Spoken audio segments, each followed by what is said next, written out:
Perfecto. Pues bienvenidos al Seminario de Antropología Sociocultural de la Música y veamos un resumen de la clase anterior, del sábado ya pasado, para de esta manera pues podernos enfocar en lo de hoy día. Como resumen podemos decir que nosotros revisamos las normas de la ciencia antropológica de la música. En la clase anterior de nuestro seminario estudiamos el punto 1, la antropología cultural relacionada con la ciencia social. Y lo primero que hicimos es resemantizar, es decir que hay que volverle a dar un significado a cierto tipo de conceptos, a cierto tipo de pensamientos que habíamos manejado hasta entonces. Hay que resemantizar, manifestábamos, el engarce, es decir, esa pues unión, ese agarre entre la antropología sociocultural de la música y la historia de la ciencia. Había que rematizar el debate epistemológico con el positivismo que lo ve las cosas de forma más superficial y que peligrosamente nos puede apartar de entender la música en su profundidad. Y también decíamos que hay que resemantizar, volverle a semantizar, poderle a dar un significado entre lo que se dice y la realidad a los métodos cualitativos de exploración. Hay que volver a resemantizar, decíamos, en cuanto al método de la antropología sociocultural de la música, hay que resemantizar a los tres niveles del método. El nivel más general, la epistemología. ¿Qué tratamos de hacer con la epistemología entendida como teoría del conocimiento? Con esa epistemología como una forma de conocer científicamente la realidad. También había que resemantizar a un nivel no tan general como antes, pero aún todavía general, que es el de las elecciones estratégicas. Volverle a dar un sentido a lo que es el experimento musical, volverle a dar un sentido a lo que es el trabajo de biblioteca, de archivo musical, y volverle a dar un sentido al trabajo de campo. Para eso nos habíamos fijado y lo hemos hecho hasta el día de ayer, cuando les envié el nexo, pues nos hemos fijado en Béla Bartók, por ejemplo, como un músico y a su vez antropólogo y hermeneuta que lo que hizo Béla Bartók es tratar de resematizar, tratar de dar nuevo significado, inclusive a lo folclórico, y de darle a su obra musical un nuevo significado que no fuese completamente dependiente de la forma de música campesina o de música folclórica o de música debatidamente llamada culta. Pues no, él dijo, hay que volverle a dar un significado a todo aquello. Y voy a hacer de esa manera una obra que se adelante un paso más, por lo menos en el quehacer de la interpretación de la música. Pues ya que estudiamos el sábado anterior ese aspecto de la antropología sociocultural, ingresamos también el sábado anterior, y este es un resumen, en lo que es el racionalismo, el empirismo y el kantismo. El kantismo como la filosofía de Immanuel Kant, ese filósofo de Königsberg del siglo XVIII, de la Prusia renana. Pues del racionalismo decíamos nosotros que sostiene que los seres humanos adquieren conocimiento debido a su capacidad de razonar. Este racionalismo dice que existen verdades antes de la experiencia, es decir, verdades a priori. Nacemos con ciertas verdades antes de la experiencia. Y el racionalismo dice que esas verdades sobre la música se volverán evidentes para nosotros si preparamos nuestras mentes de una manera adecuada. Por eso somos unos seres inclinados a entender la música, dice el racionalismo. Basta aclarar, saber cuáles son esas ideas a priori y comenzaremos a entender bien lo que es la música. Mientras tanto, el empirismo toma una posición completamente contraria, se va al otro extremo. Y el empirismo sostiene que el único tipo de conocimiento que pueden tener los seres humanos es la experiencia por medio de los sentidos. Dice, no existen ideas innatas, no existe en realidad un solo uso de la razón que nos permita entender la música, sino que todo nuestro conocimiento nos viene por la experiencia sensorial, por la experiencia de nuestros sentidos. La música, por lo tanto, la entendemos oyéndola, dicen los empiristas. Y de aquí también los pragmatistas y los utilitaristas manifestarán algo parecido. La música, dicen los empiristas, pues inclusive la podemos conocer, entender por otros sentidos que nos den una experiencia similar. Y aquí tenemos todos los experimentos con Skinner, por ejemplo, que se realizaron para que personas que son ciegas y que a su vez son sordas, pues puedan sentir la música, entender la música. Entonces se lo hace por medio de sonidos, por medio de golpes, de acuerdo a los sonidos, eso sí, y de vibraciones. Entonces, el sentido del tacto que capta la vibración es lo que nos da la música. Ahora, el señor Meneses podría hablarse de estructuras neuronales que determinen nuestra comprensión de la música. Muy bien, el señor Eduardo Meneses pregunta, muchas gracias.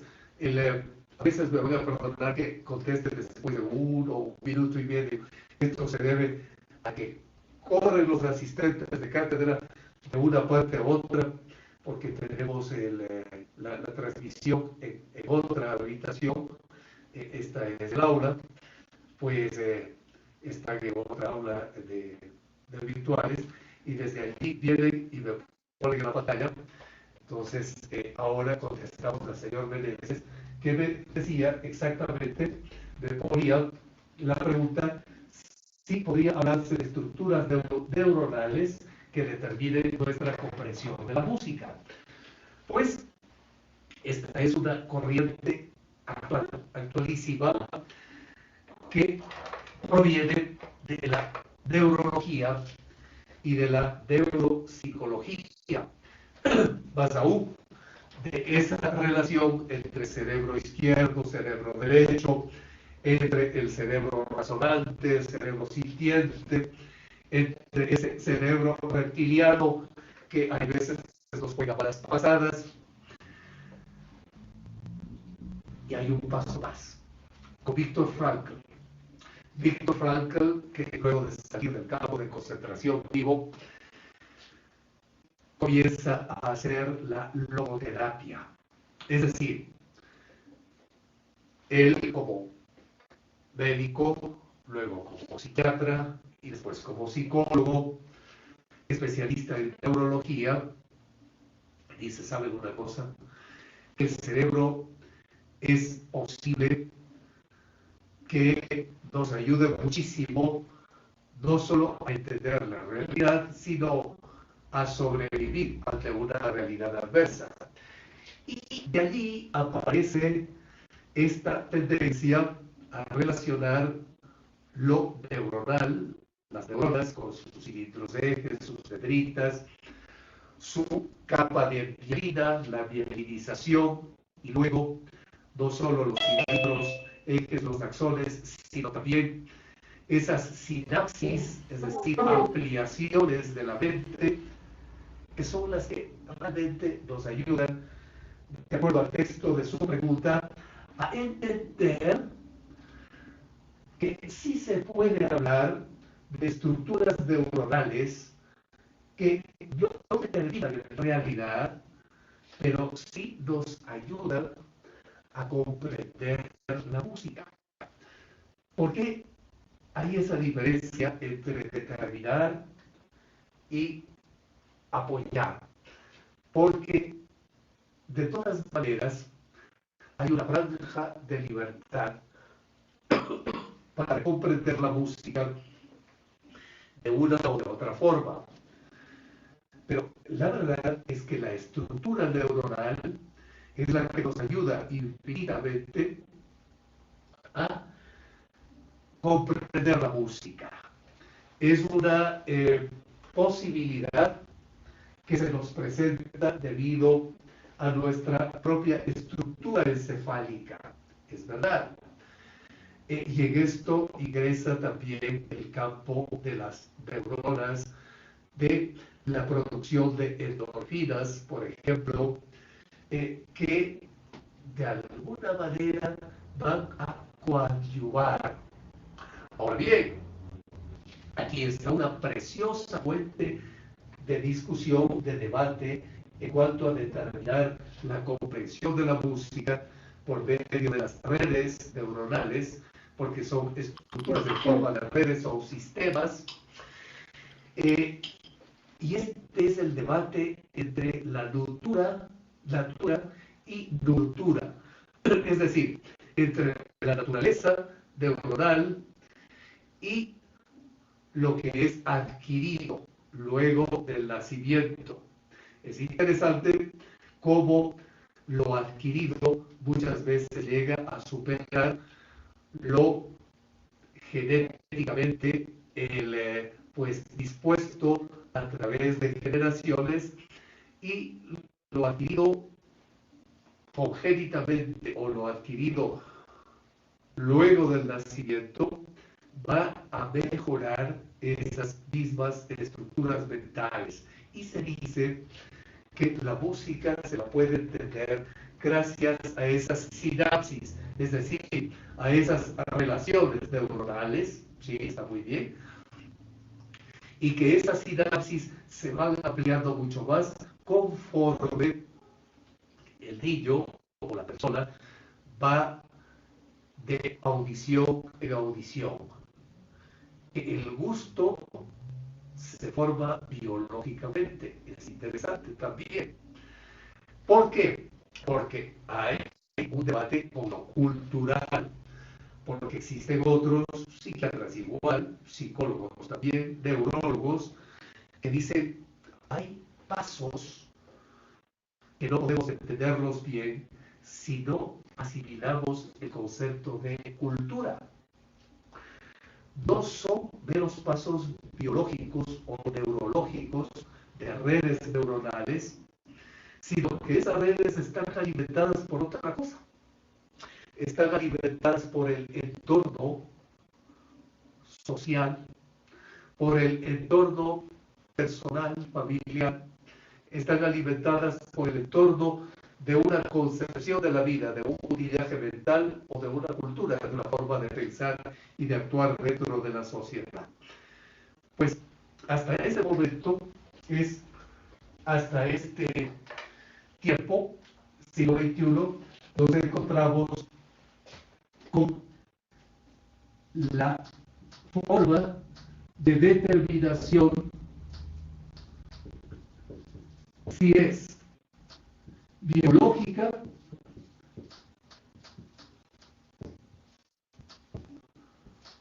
o si es cultural. Profe, ¿puedo decir algo? Por favor, continúe. Creo que debería ser la mezcla de las dos cosas. Porque, claro, que el gusto o adquirir el sentido propio de lo que para ti es esa música. Y creo que se va evolucionando desde que o sea, se va creando. O sea, cada vez que esa canción que te gustaba te va a dar endorfinas, creo que, profe. Entonces, eso va, o sea, se va sumando a lo largo de tu vida, pero creo que esa sería bastante personal. Muy bien, muy bien, muy bien. Ahí tenemos una posición que dirían, a ver, uniendo lo que usted manifestaba también de Platón, ahí habría una posición del discípulo de Platón también, es decir, dentro de la línea del realismo aristotélico, y sería la del justo medio, el realismo aristotélico del justo medio, que no es precisamente lo que dicen los norteamericanos, no es un 50-50%, es un half, es la mitad, no, sino que el justo medio para Platón no viene dado por el medio de la cosa. Y eso es lo que dice Marx también. No, dice, las cosas no son así, porque Marx es un gran estudioso de Aristóteles. Sino que dice, el justo medio no viene dado justo por la mitad, porque eso no sería adecuado para el ser humano, sino que el justo medio no viene dado por la cosa, sino por el ser humano que posee esa cosa. Por lo tanto, de acuerdo al ser humano, ese justo medio puede ser esto, o el justo medio para otro ser humano ya no va a ser así, sino que va a ser, qué sé yo, así, el justo medio. Dice, es lo que le conviene más al ser humano como ser humano. En este sentido, hay seres humanos en los cuales la red neuronal, lo biológico, priva. Y es una gran ayuda. Es un justo medio de parte y parte que va todo esto la red neuronal. Y lo cultural o lo individual es solo esta partecita. Para otro ser humano será todo lo contrario, etcétera, etcétera, etcétera. Hay seres humanos en los cuales lo biológico pesa poco en relación con lo individual y lo cultural. Pero sí, la verdad es que puede ir parte a parte y ser, en términos aristotélicos o en términos marxistas, un justo medio. Por eso, recuerden ustedes que Marx, por ejemplo, no solo al hablar de lo económico, sino al hablar de lo cultural, él dice que hay dos fases. La una, de dar a todos según su necesidad. La otra fase es según su trabajo, según su aporte, etcétera, etcétera, etcétera. Entonces, es que él está buscando el justo medio. Está buscando lo que más convenía al ser humano, inclusive para relacionar toda la cuestión que hemos tratado de tiempos, etcétera, inclusive de acuerdo a una fase de desarrollo del capitalismo o del socialismo, etcétera, etcétera. Es decir, para evitar ese rompimiento con la lógica del desarrollo de superación, de sublimación, es decir, dialéctico del ser humano. Pues bien, es así. ¿Cómo podemos enfocar aquello? Y ahora sí voy a estar más atento porque ya se puede imaginar, tengo a dos de mis ayudantes, que son mis dos hijitos, que están en este momento aquí en el aula porque se interesaron por esto, todos vinieron, así que voy a hacer todas las preguntas que deseen, todas las anotaciones que quieran, porque enseguida me las van a llegar. Y no voy a tener que estar viendo la pantalla que la tengo aquí en mi escritorio, y que claro, al ponerme así en la cámara, parece como si no estuviera atendiendo por ahí, lo estoy atendiendo muy bien y estoy viendo además qué es lo que están haciendo. Bien, entonces, ¿por qué no le pongo la pantalla acá frente a la cámara? Por razones de conexión de la red interna, que ya vimos que funciona mucho mejor a mi lado izquierdo. Fíjense ustedes, que es el derecho de ustedes, me parece. Pero esto es mi izquierda. Es algo así como un profesor de Estados Unidos de América, en la placa de su auto, puso avance por la izquierda, muy inteligente. Era un profesor de sociología de la música bastante allegado a lo que es el pensamiento de izquierda ideológica, y puso en la placa de su auto avance por la izquierda, lo cual le tomaba muy a bien los policías, porque decían, este hombre que es civilizado, ¿eh? Ayuda a que los demás rebasen por la izquierda, magnífico, así se debe hacer, pero él decía con segunda intención. Yo también digo con segunda intención, les veo por la izquierda, que a veces puede ser la derecha, que estoy de acuerdo a la cámara. Bien, entonces, por favor, dígame usted. ¿Vos seguir explicando eso o preguntarle otra cosa? Siga, por favor, siga, sí. Tengo una duda. O sea, que me surgió esto de Bela Bartok. Él recogió mucho lenguaje musical o melodías, creo que también de muchísimo como 3.000, ¿cierto? Sí. Y lo que quería quedar claro Llegó a era 30.000. que él todo hizo para crear el propio lenguaje, o sea, todas de como melodías, no sé, partidas, digamos. Sí, ¿no es cierto? Y después, ¿por qué estaba tan ligado a la política? Perfecto. Muy bien. Entonces, hay tres cosas allí para ver y que vienen muy bien para esta clase de antropología sociocultural de la música. ¿Por qué?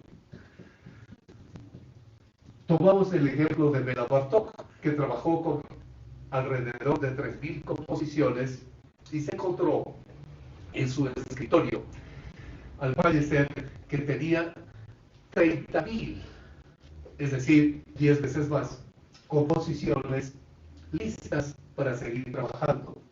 Entonces, Bela Bartók, la verdad es que trató del lenguaje folclórico, del lenguaje campesino, de la música, y le transformó, por esto que decimos nosotros, acerca de la determinación y la libertad como conciencia de la necesidad, le transformó en un nuevo lenguaje. Es algo así como si se toma la economía inglesa, la sociología francesa, etc., y resulta un nuevo lenguaje a nivel del pensamiento de Karl Marx, por ejemplo.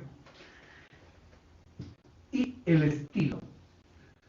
Bela Bartók formó su estilo a través de un nuevo lenguaje. Esa es la verdad. Un estilo que no era netamente folclórico, que no era netamente campesino, que no era tampoco netamente académico, sino que fue su estilo de hacer música. Y lo relacionó con la política porque Bela Bartók hizo el trabajo de antropólogo participante. Y al estar en el problema húngaro, al estar en el problema rumano, al estar en medio de un conflicto sanguinario, pues lo que hizo es, en realidad de verdad, un pensamiento político musical para mostrar que no había que quedarse en la lucha de pequeñas anécdotas. Entonces, al hacer política musical, se va en contra de lo que significa la mera anécdota. No. Bartók dice, no hay que quedarse en la mera anécdota ni musical ni política. Hay que rebasarla y hay que ver la base de todo esto, que es un pensamiento sistémico. La base de todo esto es un sistema, es una estructura acerca de la cual nosotros vamos a responder. Entonces, si es una estructura de dominación, tenemos nosotros, para usar las palabras del señor Meneses, tenemos nosotros que reflexionar cómo liberarnos de esa estructura de dominación y hacer otra cosa superadora. En este sentido, al superar Bartók la anécdota, hace una política crítica, completamente crítica, porque lo que busca es, a partir de este análisis estructural sistémico, para no quedarse en la anécdota, lo que él requiere entonces es una toma de conciencia. Esto es lo que quiere Bartók, una toma de conciencia. Si se habla en sociología y en política de una conciencia de clase, por ejemplo, o de una toma de conciencia de cambio, pues Bartók habla que esta toma de conciencia debe hacerse a nivel también del lenguaje musical, del estilo musical, del sistema musical. Y es así como va creando sus propias composiciones. Y en este sentido, tenemos que esta es una cuestión de método. Y esta es la clase de ahora, por eso no nos hemos salido para nada de la clase de ahora en ningún momento con ninguno de ustedes. Más bien les agradezco mucho porque me han ayudado para desarrollar lo que teníamos y lo que lo vamos a hacer hasta después de un rato en esta clase que es sobre la ciencia de la respecto a la música, sobre el estudio del método que vamos a utilizar, y se dice que la ciencia que estudia la música es un método objetivo. Y sí, estamos tratando de ser objetivos. Es un método lógico. También estamos tratando de ser de alguna manera lógicos, aunque no usemos solo la lógica equivalente, sino en momentos ustedes ven que usamos unos principios que se pueden denominar de lógica dialéctica o principios de lógica multivalente, es decir, de multivalores, no solo de verdadero o falso. Pues además, la ciencia es un método sistemático para analizar los fenómenos. Aquí hemos visto fenómenos musicales hasta políticos. Es un método elaborado para permitir la acumulación de conocimiento, de pensamiento fiable. Son tres cuestiones las que nos interesa entonces aquí. El uno es lo objetivo, y por eso hemos tratado de Platón el objetivo. En algún momento hemos de tratar sobre esto de la objetividad de Platón, que en realidad no fue un idealista ontológico, fue un idealista no sociológico, eso es otra cosa. Ontológicamente fue un realista completo. Entonces, lo que siempre ha conmocionado al pensamiento es esta relación con lo objetivo. Eso es lo primero que vamos a tratar, ya que hemos enfrentado el objetivo desde las redes neuronales. ¿Es realmente objetivo aquello de las redes neuronales? Y decimos, pues sí, pero claro, hay que hacer una distinción de que no solo el ser humano depende de lo neuronal, sino que lo neuronal está alimentado también por lo cultural y puede llegar a ser un punto de anclaje en la música interesante, muy interesante, lo neuronal. Completo mi respuesta al señor Meneses también. Y a mis hijos, que tienen 18 años de edad y 14 años y medio, no les eduqué con Mozart, porque dicen, a ver, es varios les escuchar a Mozart y serán genios. No sé qué resultado tiene, pero simplemente escuchábamos música y mi esposa cuando eran pequeñitos les hacía ejercicios con las manitos y que sigan un ritmo, pero cuando estaban de 1 o 2 meses de nacidos. ¿Para qué? Para que sus redes neuronales sinápticas hagan rápidamente sinapsis en el cerebro. Las sinapsis son las que nos permiten pensar con originalidad, sentir con creatividad. Todo eso es lo que hace la sinapsis. Entonces, hay 3 términos en la ciencia que estudia la música que son básicos. El uno es lo objetivo. Y aquí lo anotamos. Esto es lo objetivo. El otro término que nos interesa mucho es el método, y vamos a ponerlo aquí. Y el otro término con el que vamos a terminar, vamos a completar esta clase, es fiable. 3 cuestiones nos interesan a nosotros: lo objetivo, el método y lo fiable. En cuanto a lo objetivo, podemos nosotros decir que lo completamente objetivo parece que es una ilusión, porque siempre en lo objetivo está inverso el sujeto. El sujeto es el que ve si es objetivo o no. Sin embargo, acercarse a la objetividad es muy provechoso. Allí tenemos lo de las redes neuronales, tenemos lo de la sinapsis, etc. También en la práctica, acercarse a la objetividad es muy bueno porque nos acerca a la medición, medir la música en todos sus aspectos. Esto es básico del ser humano. Medir, y en música esto es fundamental. Tanto desde la composición tenemos que medir lo que componemos, cuanto en la ejecución estamos viviendo nosotros lo que hacemos. En la dirección lo mismo. Tenemos que medir qué es lo que vamos a dirigir, con quién vamos a dirigir, para qué vamos a dirigir, con qué lo vamos a hacer, etc. Por eso la medición es fundamental para hacer más precisa, más atinada nuestra función sobre la música.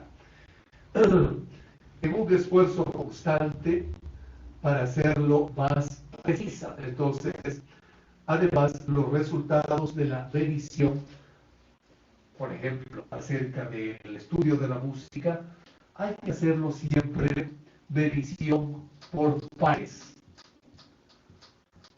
¿Qué es esto de pares? Ustedes ya se pueden imaginar. Actualmente en la universidad, de la ciencia, se pide que algo sea revisado por los pares. Ustedes son mis pares, ¿sí? Porque cada vez que yo les entrego un ensayo, cada vez que les entrego un nexo, cada vez que les entrego un glosario, ¿qué es lo que yo espero? Que ustedes lo lean. Y como hace la señorita Buendía, se lo revisa y luego dice, a ver, sobre esto voy a preguntar, está muy bien hecho. Entonces está haciendo un buen trabajo por pares. Cuando el señor, aquí tenemos nosotros otra revisión por pares muy, muy interesante. Cuando el señor Meneses hace una observación que parece que está más allá o más acá de un texto, eso también es revisión por pares. ¿Por qué? Porque dice, a ver, ¿y cómo se aplica, por ejemplo, esto a las redes neuronales? Interesantísimo. Ya ven, tienen 2 formas de revisión por pares. Por la señorita Buendía, por el señor Meneses, para tomar 2 ejemplos nada más. Pues bien, esto es medición por pares. Hay que hacerlo en la música siempre. Cuando nosotros componemos en música, inclusive cuando interpretamos, decimos, a ver, ven, conmigo interpreta, o si no, escúchame, ¿qué te parece? ¿Cómo te suena esto? Estamos pidiendo revisión por pares. Pues bien, en cuanto a lo objetivo, entonces, es lo que Robert Burton, aquí les voy a poner el nombre de este estudioso de la música, Robert Burton, es originalmente un sociólogo. Robert Burton Pero dice, no se ve sí, pizarrón. sí, la cámara no está, ya le voy a poner. Entonces aquí le vamos a poner Robert Burton. Aquí está. Robert Burton es un sociólogo que nos habla de la medición por pares en música. Dice que es el escepticismo organizado de nuestros colegas. Eso es. Escepticismo, y esto es bueno, dice Robert Burton. Escepticismo organizado, es decir, sistemático. Es muy importante tener esto, el escepticismo organizado. ¿A través de qué? A través de las preguntas, a través de las objeciones, a través de las ampliaciones del sentido. Esto es básico, es muy bueno.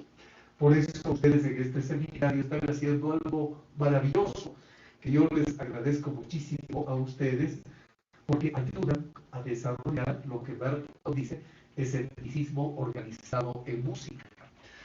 Por ello, ya se pueden ustedes comenzar a imaginar que yo no estoy de acuerdo con aquellas maneras de hablar, por ejemplo, de la música popular o de la música folclórica o de la música, mal dicho, por supuesto, indígena, etcétera, etcétera. Y dice, a ver, como es criterio común alabarla, hay que alabar muchísimo aquello. Hay que decir que es una maravilla, invéntense nomás las cosas o simplemente saquen los valores, porque los tiene, saquen los valores a relucir. No, más bien hay que pasarlos por este tamiz, que es un verdadero sedazo, es una criba muy bien dispuesta de escepticismo organizado. Y se dice, a ver, vamos a servir todo esto, a ver qué nos queda. Vamos a ver qué es lo que tenemos. Y lo vamos a poner también bajo un microscopio. Sí, lo vamos a estudiar bajo un microscopio. Vamos a analizarle parte por parte. Vamos a tratar de sacarle todas las partes y a ver con qué nos quedamos. Esto es muy bueno. Esto es lo que llamamos, tanto en hermenéutica como en antropología sociocultural de la música, porque estamos en esto, en la medición, es lo que nosotros llamamos la deconstrucción. Con Derrida, por ejemplo, deconstrucción.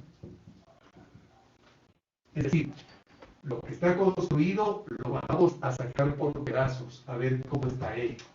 Es una especie de disección médica. Y esto, ¿quién nos dice? Jacques Derrida, que se escribe en la vida. Él nos habla de la deconstrucción para poder entender mejor algo, para no quedarnos en ese discurso cursi, ya tópico.